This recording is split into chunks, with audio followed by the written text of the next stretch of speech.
Satanmayohyamrita isha sanstho Nyasarvago bhuvanasyasya gopta Ya ishesya jagato nityameva Nanyo hetur vidyata ishanaya.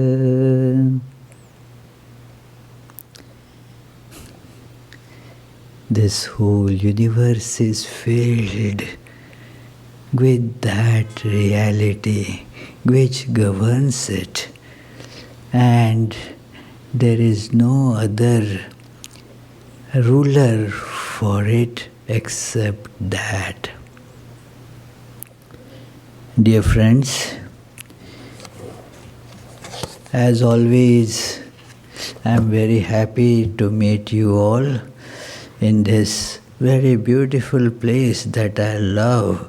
Whenever I come here, and to the extent time permits, I go for a nice walk in the Central Park, and after that invigorating walk, I get a very delicious breakfast, and then I am here ready to give a talk. That is, you always have a trade-off. You have to give a talk to get all that. Otherwise, you don't get. That is why I am not staying afterwards, because after the talk is over, then you may not treat me that well, So it is, hey, your job is over now. So it is, yeah. You may challenge me, well, come on, stay and see how we give you a very nice treatment.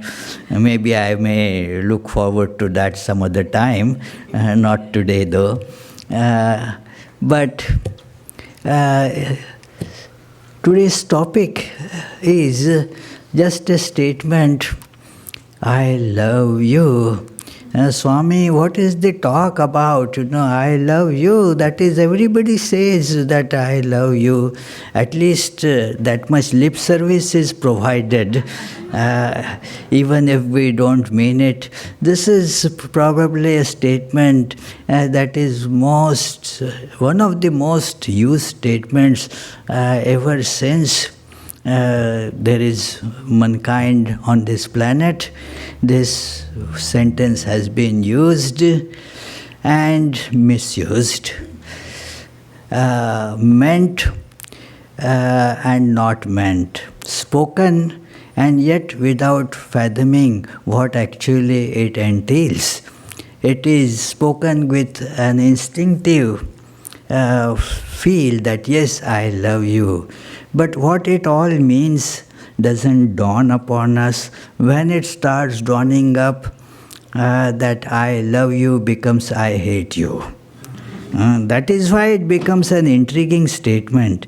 Was that person dishonest when that person said, I love you?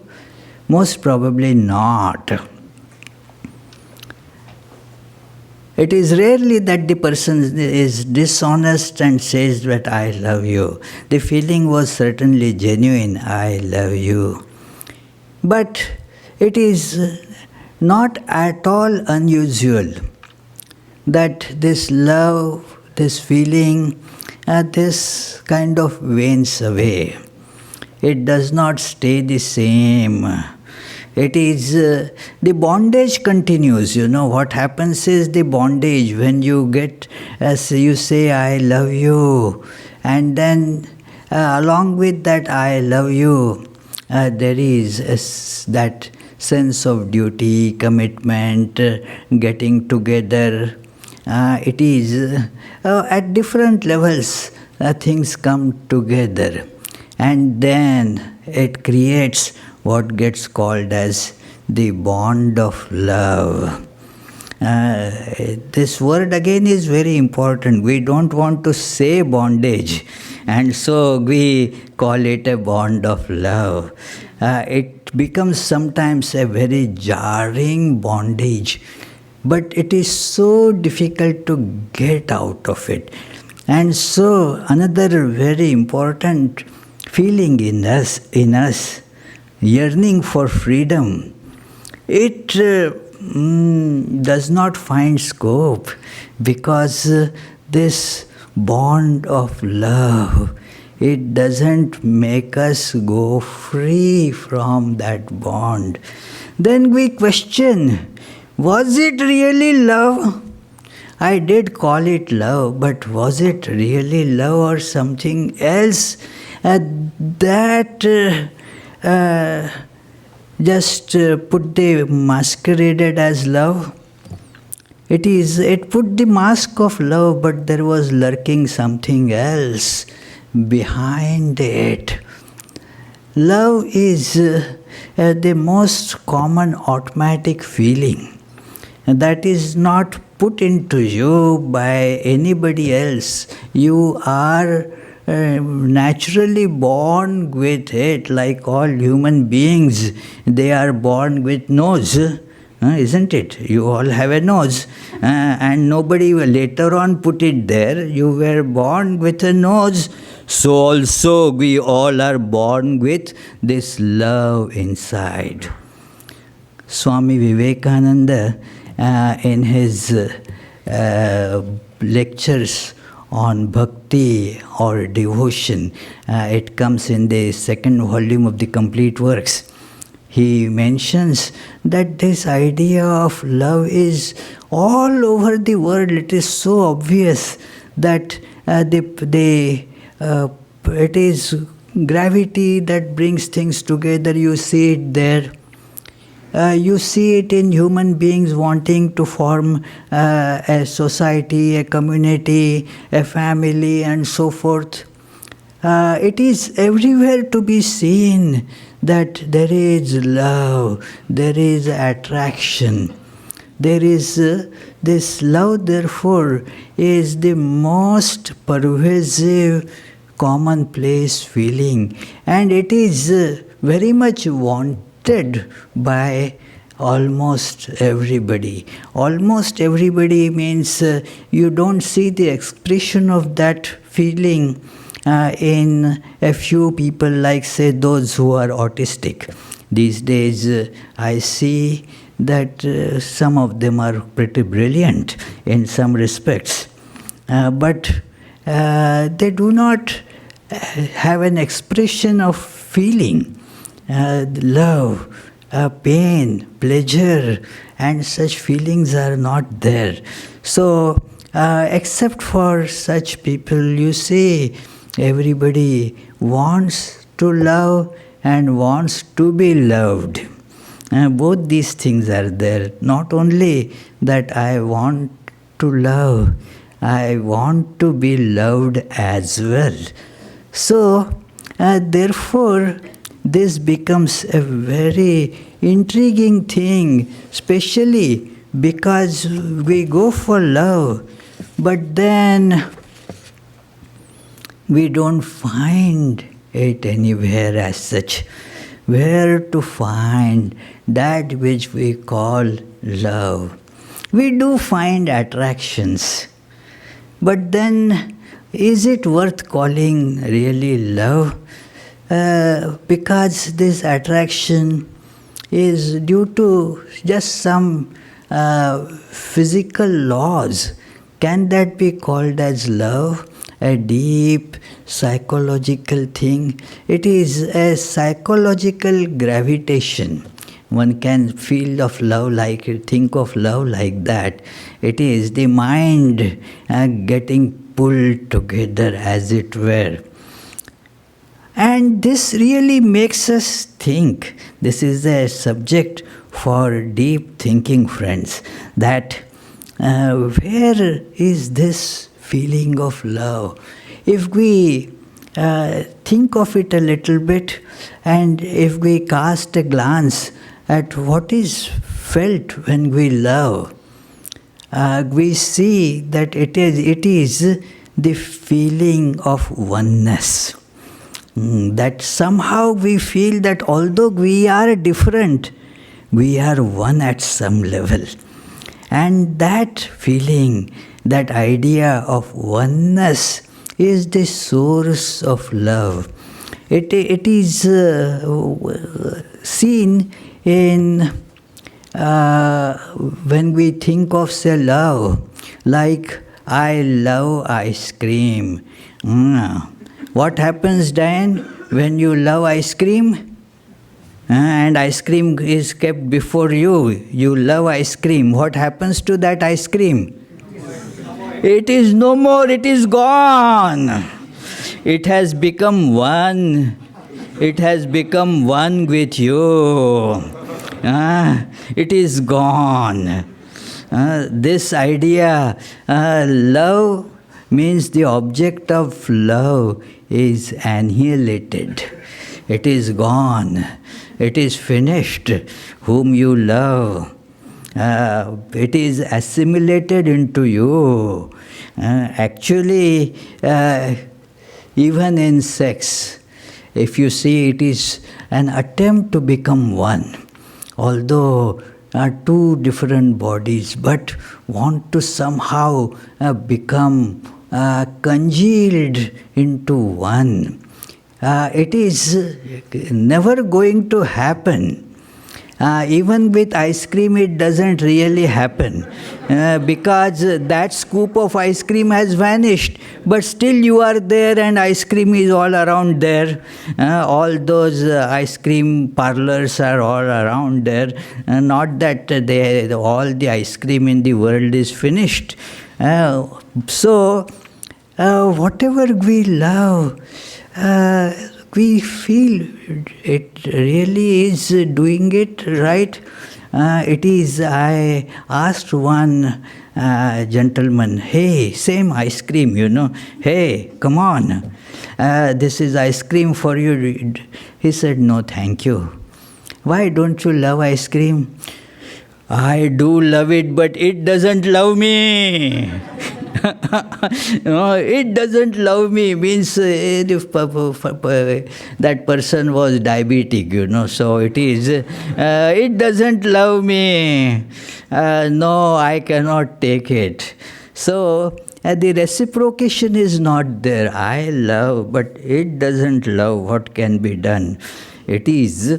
So this feeling therefore becomes, worth that inquiry. That what is that which is really making us one? There is some thread of oneness, and we are looking for that. And that is right from birth, as I was saying. There was a great poet in India, that Ghalib. Ghalib's ghazals are very famous, Ghalib. He said that this love is a fire that cannot be ignited or cannot be put down. It is burning, you can't put it out, and you cannot ignite it. Okay, let me start loving. No, it cannot be ignited.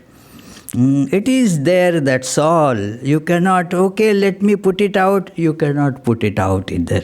So this is something that is there. And yet, we question that, well, how? We read it in the media all the time. We see it that a boy was madly in love with a girl. And then what did he do? Well, something happened in between and he went and murdered her. Will you call it a good expression of love?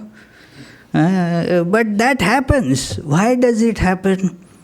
It is, I always remember a little child. Children, they give a very quick expressions to their feelings. They don't have to put it under some garb, you see.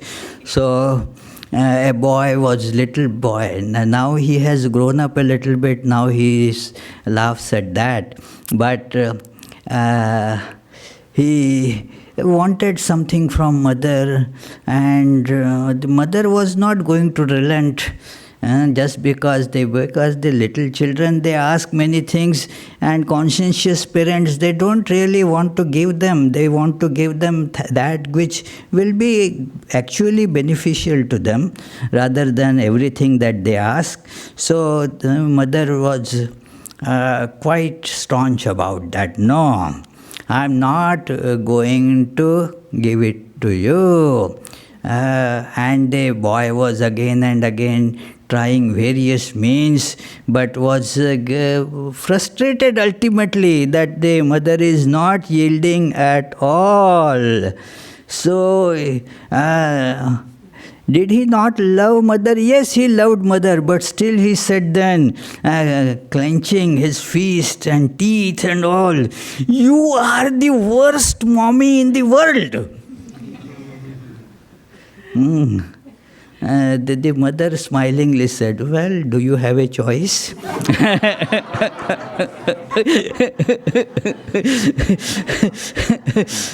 So, do you have a choice? Well, you don't have a choice about your mother. So it is. Why so? Because you love and you hate. Because you have so many things that you want. So you do not love just your mommy.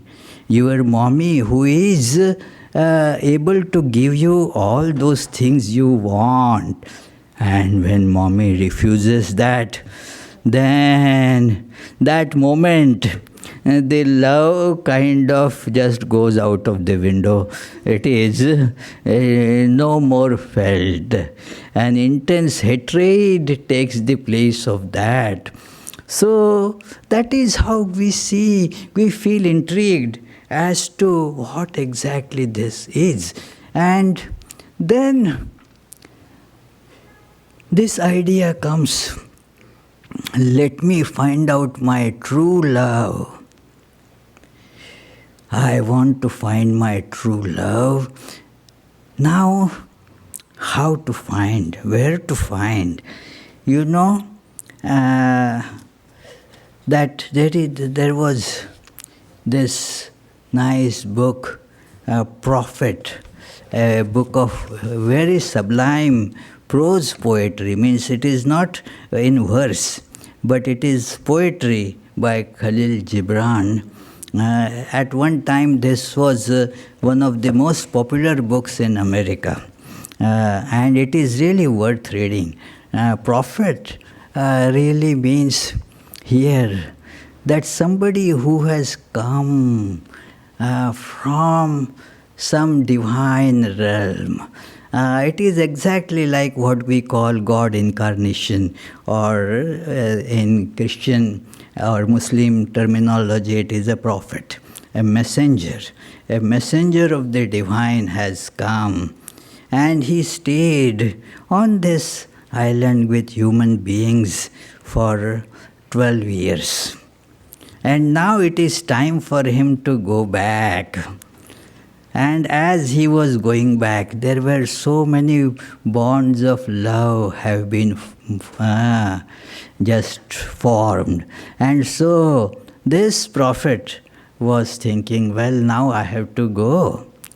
But, well, all these people here, I have formed such a loving bond with them. As I go, I will be not just casting my garment, but my skin. So close to me. But he has to go. And as the news spread that he has to go, he has the ship that is going to ferry him back to the land where from he came. The ship is already here. People gathered and started telling, send the ship back. Don't go, dear. You have become such a part of our life. Don't go, please. They were requesting him with great earnest and yearning. One of them was a very intelligent lady, and her name given is Almitra. So Almitra said, well, I understand you have to go. But before you go, please open up that knowledge to us, that wisdom to us, so that while, even if you go, that wisdom will keep us showing the path. I suggest that you read this book, it is very important. So many practical questions have been discussed here, like the question of our being here, then the question of love, the question of marriage, the question of children, very beautifully, very poetically, and in a very helpful way. These great ideas have been discussed in this book. So I am taking here for today's topic that then said Almitra, speak to us of love. And he raised his head and looked upon the people, and there fell a stillness upon them. And with a great voice he said, I am not going to, elaborate on each word, but if I start, I am sure with one single word, I will be able to keep on speaking for an hour. These words are so beautiful, so deep. Each word you can hear, read, and like, blossoming of a flower from a bud, the meaning will keep on opening and opening and opening. So beautiful, so sublime, and so rich is the meaning in each word. And he said, when love beckons to you, follow him, though his ways are hard and steep. And when his wings enfold you, yield to him, yield to love. Though this sword hidden amongst his pinions may wound you. And when he speaks to you, believe in him. Though his voice may shatter your dreams as the north wind lays waste the garden. Do we have such ideas of love? We have very pleasant ideas of love. But this is, we should be ready. Love. It is going to shatter all our ego and that all the attachments of ego. It is getting powdered because we love, as we saw in the beginning, that it is matter of becoming really one. It is, and one means you have to get crushed so that the one alone remains. Kabir, one of the great saints in India, a Sufi, he said, Prema gali ati sankari, jame dohu na samaye. Aap hai to hari nahi, hari hai to nahi aap. This lane of love is very narrow. Two cannot fit in it. Two cannot fit in it. In Providence, we have, so many, because an old city, all narrow roads. And so they have made them one-way streets. What can be done, so one-way streets. And one street there, right in the downtown Providence, is, the name of the street is Friendship Street. It is also one way. So, it is. So, Prema Gali Ati Sankari, it's a very extremely narrow lane in which two will not be accommodated. So if you want to keep your ego there, God will not be there. If you want God, you will not be there. If you want, it's just replace God by love, because God is love. So it is, if you want to preserve yourself, God will not be there. Love will not be there. If you want love, then crush out yourself. This is what is to be done. This process is very hard. Love brings, even the idea of love brings a smile on our face. But it fades quickly when we see what it entails. That is why that love, we want to get out of that love. It is so. For even as love crowns you, so shall he crucify you. Even as he is for your growth, so is he for your pruning. Even as he ascends to your height and caresses your tenderest branches that quiver in the sun, so shall he descend to your roots and shake them in their clinging to the earth. Clinging to the earth, is clinging to all hundreds and thousands of attachments, all these roots with which we cling to this multiplicity. This and multiplicity means no oneness, and thus no love. Love means oneness. So this attachment to multiplicity gets terribly shaken. We say love. There is a beautiful poem of Hafiz. It is he says in that poem, a friend says, well, what is the way out of attachments? And Hafiz laughs and says, attachments? Some sarcasm is there. Attachments? Your attachments? You say you don't want them, but you have built a brothel to house them. And you have kept armed guards to protect them.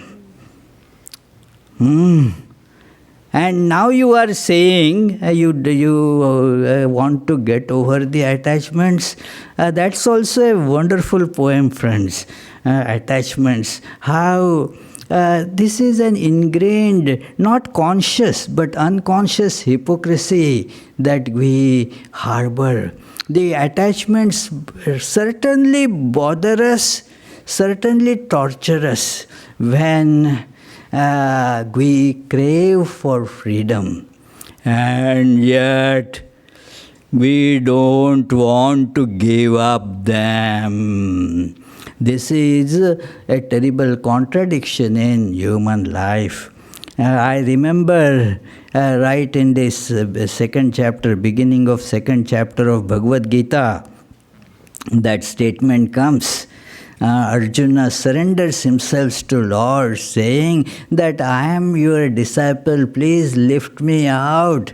And in almost in the same breath, after saying that I am your disciple, he tells Krishna, but I am not going to fight the war. Well, then why you have surrendered to me? Now you do what I am telling you to do. But no, the attachments don't go that easy, you see. They become, actually attachment is a very mild word.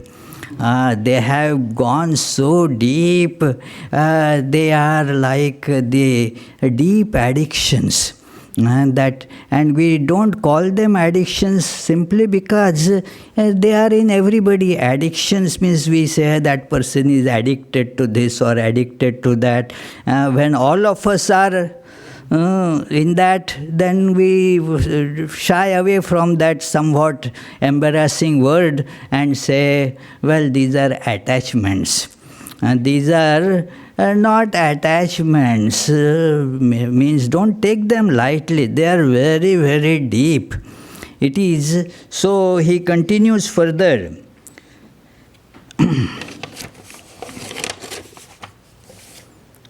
Like sheaves of corn, he gathers you unto himself. That love will gather you. All your, so many places you have spread yourself.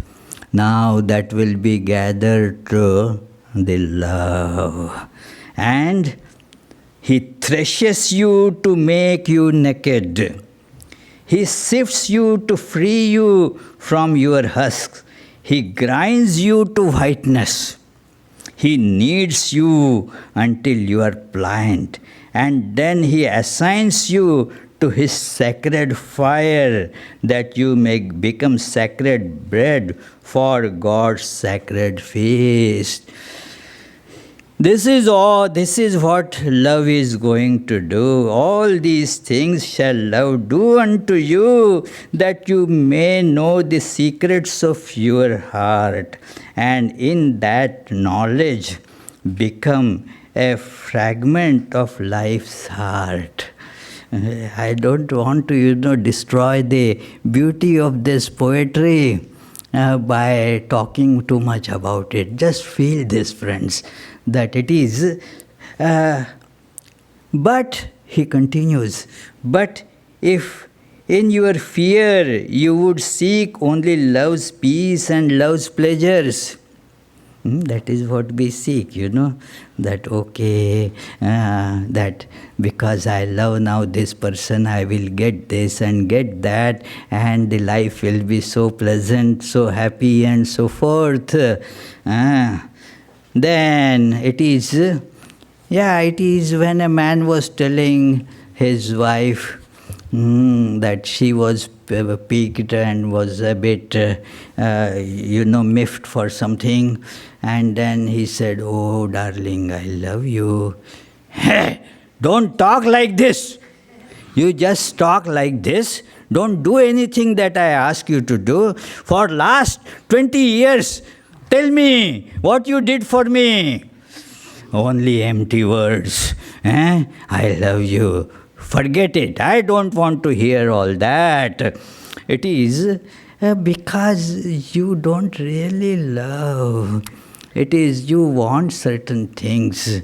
And then the source from which you feel that you will get those, you start feeling love for that. So the moment you see that supply is not going to come from there, then the love is gone in an instant, you see.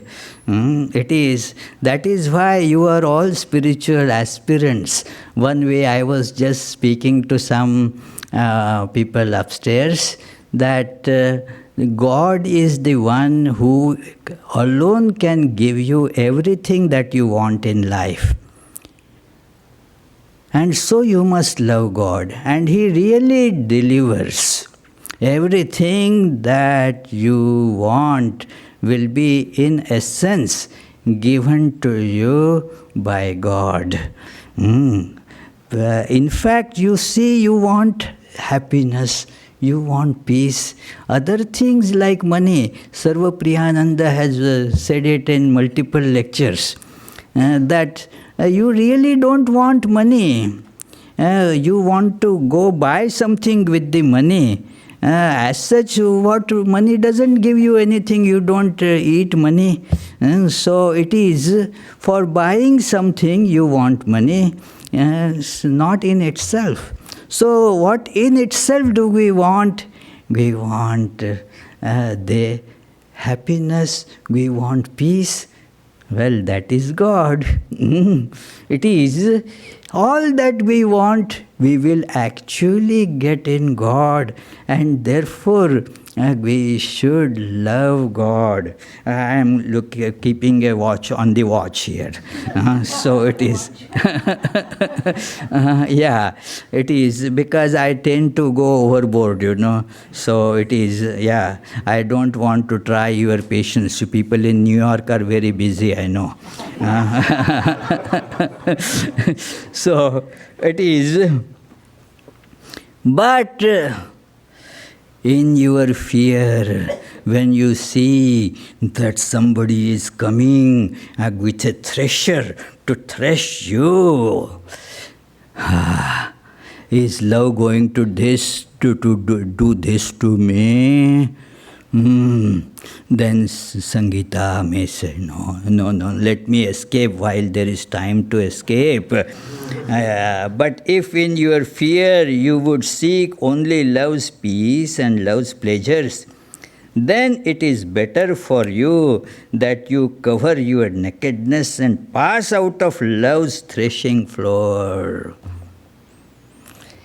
This is, one should be ready, that to have that love. Sri Ramakrishna, in the Gospel of Sri Ramakrishna, at multiple places you read about what he, in English translation too, therefore the translator has retained that word. Swami Yogatmananda Ji, he did not translate the word prema. Because it will get otherwise confused with common love. So he said the prema, because he is describing that stage, bhava, mahabhava, and then prema. Very rarely some soul gets that. He said Chaitanya Mahaprabhu, he had got that prema, that it is that intense love which brings such a sense of total fulfillment, making one forget everything. Everything is just wiped out from consciousness. Just that God alone remains, nothing else. So this is the state, indescribable state. It is that Narada in his aphorisms on bhakti has mentioned that what happens when somebody gets this intense love, that's stabdho bhavati, matto bhavati, atma ramo bhavati, trupto bhavati, matto bhavati, atma ramo bhavati, becomes fully satisfied, trupta. Nothing else is wanted because the pot is full now. Cannot accommodate anything more, doesn't need anything more. Trupto bhavati, matto bhavati, becomes like an insane madman roaming about because other people won't understand that fellow. It is Atma Ramo Bhavati, has found out the highest satisfaction, highest bliss in Atman. That is the meaning of this word Rama. Ramayati, Ramati, Ramayati iti Ramaha. So Rama means that which brings joy. So now this fellow doesn't need to have some external thing to add happiness. Actually, that is the bane of our life. We think that if I get this, I will be happy. Well, you are happiness. Can you believe this, friends? Try to believe this, that each of us is happiness. Nothing can add happiness to you. Please believe this, friends, that each of us is happiness itself. Once, that is long back, one very rich gentleman, we were traveling together, and had asked me this question. We just got into talking, and then he said, it is okay that you have become monk, but then don't you think that by becoming a monk, you have missed many joys of life? And I said, looking at me, do you think that I have missed many joys of life? And then he almost started crying. Tears started rolling down his cheeks, saying that, well, I have not seen a happier face in my life. It is, everybody's face will beam with immense happiness, like Sri Ramakrishna's that face of happiness. When you know that all joy is with you, you are the bliss itself. What do you put in sugar to make it sweet? There is this sugar is sweetness, you see. So you can't add anything to it to make it sweet. So nothing can be added to us, friends. That is Atma Rama.